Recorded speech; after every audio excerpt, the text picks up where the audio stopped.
अऊज़ु बिल्लाहि मिनश शैतानिर रजीम बिस्मिल्लाहिर्रहमानिर्रहीम। हज़रत अबू हुरैरा रज़ी अल्लाह तआला अन्हु से रिवायत है कि रसूलुल्लाह सल्लल्लाहु अलैहि वसल्लम ने इरशाद फरमाया, जब अल्लाह ताला ने जन्नत को पैदा किया तो जिब्रील अलैहिस्सलाम से फरमाया, जाओ जन्नत को देखो। इन्होंने जाकर देखा। फिर अल्लाह ताला से आकर अर्ज़ किया, ऐ मेरे रब, आपकी इज़्ज़त की कसम, जो भी इस जन्नत का हाल सुनेगा वो उसमें ज़रूर पहुँचेगा, यानी पहुँचने की पूरी कोशिश करेगा। फिर अल्लाह ताला ने उसको नागवारियों से घेर दिया, यानी शरई अहकाम की पाबंदी लगा दी, जिन पर अमल करना नफ्स को नागवार है। फिर फरमाया, जिब्रील अब जाकर देखो।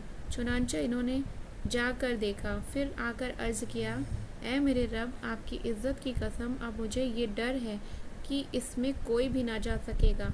फिर जब अल्लाह ताला ने दोज़ख को पैदा किया तो जिब्रील अलैहिस्सलाम से फरमाया, जिब्रील जाओ जहन्नम को देखो। इन्होंने जाकर देखा। फिर अल्लाह ताला से आकर अर्ज़ किया, है मेरे रब, आपकी इज़्ज़त की कसम, जो कोई भी इसका हाल सुनेगा वो इसमें दाखिल होने से बचेगा, यानी बचने की पूरी कोशिश करेगा।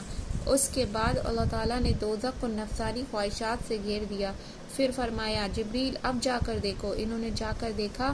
फिर आकर अर्ज़ किया, ऐ मेरे रब, आपकी इज़्ज़त की कसम, आपके बुलंद मर्तबे की कसम, अब तो मुझे ये डर है कि कोई भी जहन्नम में दाखिल होने से ना बच सकेगा। अल्लाहु अकबर।